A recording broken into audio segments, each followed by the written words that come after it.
di momen saya di interview ini saya belum nonton filmnya. Cuman ada beberapa pertanyaan dari teman-teman media, acting nangisnya itu seperti apa? Mungkin ya cukup banyak scene-nya dan mungkin ya semoga berkesan gitu ya.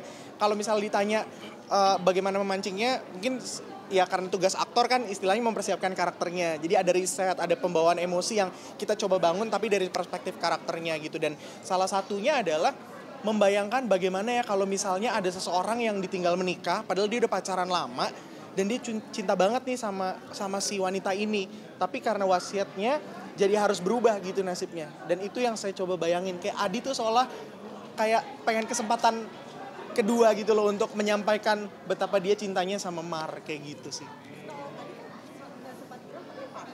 Ya.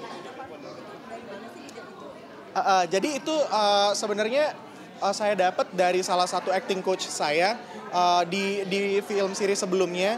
Jadi saya sempat mencoba metode parfum itu karena logikanya sesimpel adalah ketika kita nyium parfum, mungkin orang yang kita pernah sayang atau mantan pacar kita di mall gitu cium, bau parfum mantan gua gitu ya. Jadi itu yang saya coba manfaatkan fenomenanya gitu. Jadi ketika membaca skrip yang scene-nya itu adalah komedi, happiness, happy go lucky, saya cium parfumnya sambil baca gitu. Oke, jadi inget-inget rasanya ini nih, ketawanya. Tapi begitu membaca skripnya sedih, terus juga kita riset karakternya, oh dia dapat nih yang kayak gini. Saya cium parfum yang baunya kayak ngingetin saya sama hal yang sedih-sedih gitu. Jadi it's very simple thing sih sebenarnya, dan saya rasa di beberapa aktor di Indonesia juga udah mulai pakai metode itu karena balik lagi tugasnya seorang aktor adalah menghidupkan karakternya. Jadi ya itu adalah salah satu cara yang saya pakai gitu. Saya lupa, pokoknya yang satu tuh saya ngerasa lebih flowery, sementara yang satu tuh lebih woody, lebih earth gitu. Earth tuh lebih sedih gitu, jadi lebih membumi gitu kan. Sementara kalau happy go lucky kan flowery, saya selalu bayangin kayak di taman bunga nih dia berdua, dia jalan gitu. Jadi based on imajinasi aja sih sebenarnya. Saya mau tahu konsep kayak sebagai pasangan gitu ya.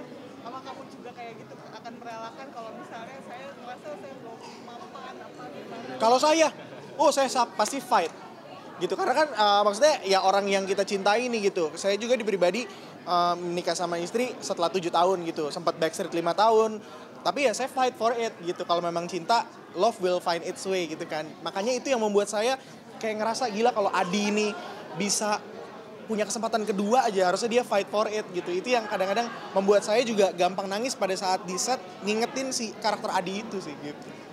Tapi ini benar-benar film komedi pertama kamu atau gimana? Ini pertama film komedinya Mbak, dan ya senang banget sih karena pertama kali film komedi garapan Multivision Plus gitu. Karena di Indonesia kan Multivision Plus ya udah nggak usah ditanya lagi lah gitu. Zaman saya kecil saya nontonnya Tuyul dan Mbak Yul, garapannya Multivision Plus gitu. Jadi ketika ditawarin Multivision Plus, direkturnya Mas Lulu, Mas Tata, itu tuh kayak let's go get it. Tapi ketagihan juga nggak main di komedi? Ketagihan banget Mas, tapi kalau misalnya boleh milih, kepinginnya yang juga penggarapannya seserius ini gitu. Karena saya juga belum tahu nih filmnya kayak gimana, kan belum nonton. Teman-teman udah nonton. Selama pembuatan film Sakatanya ini, untuk karakter saya tuh nggak pernah ada yang ketawa sampai apa gitu. Mungkin kalau yang si Marni dan Marno ada banyak komedinya, beats-beatsnya. Kalau di saya tuh nggak ada gitu. Jadi makanya penasaran nih, apa sih sebenarnya yang bikin teman-teman media pada ketawa gitu. Yeah. Sadar nggak sih dengan cara kamu menangis itu orang-orang akan tertawa kan cara kamu menangis? Emang saya nangisnya kenapa Mbak? Kayak enggak sih, lucu ya. Aduh saya juga, kayaknya saya kurang tahu. Karena soal sadar ini, jadi biasanya kalau misalnya kita syuting, itu kan ada monitor kecil. Jadi misalnya, oke, cut, kita sebenarnya bisa lihat tadi take-nya tuh kayak gimana ya, bisa kayak preview gitu. Nah, di film ini pertama kalinya saya nggak mau ngeliat itu karena tim penyutradaraan, director of photography-nya bilang fokus lu adalah becoming si karakter Adi. Fokus mau itu gambarnya dari kanan, dari kiri, dari depan, kayak gimana, biar tanggung jawabnya tim penyutradaraan. Jadi fokus on becoming. Nah di situ saya akhirnya benar-benar kayak sadari itu. Nah jadi kalau ditanya sadar nggak kalau misalnya nangis itu bikin ketawa, itu nggak sadar sih Mbak. Harusnya sih bikin sedih ya, semoga bikin sedih. Berarti setiap karakter yang akan tayang di film ini ya, nanti kalau akan nonton berarti bisa jadi itu surprise kamu juga. Ini surprise banget, makanya jujur ini excited banget. Hopefully ya excitement ini bisa ketularan ke calon penonton Sakatanya di luar sana sih.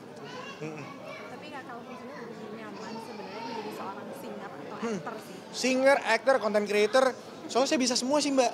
Jadi selama ada waktunya, ya saya garap gitu kan ya. Apalagi di era zaman sekarang kita harus kayak ya agile gitu, harus bisa apapun.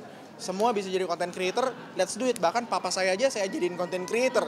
Setiap orang yang dekat saya sekarang nih, pasti jadi content creator. Karena kontennya ya banyak yang naik gitu kan.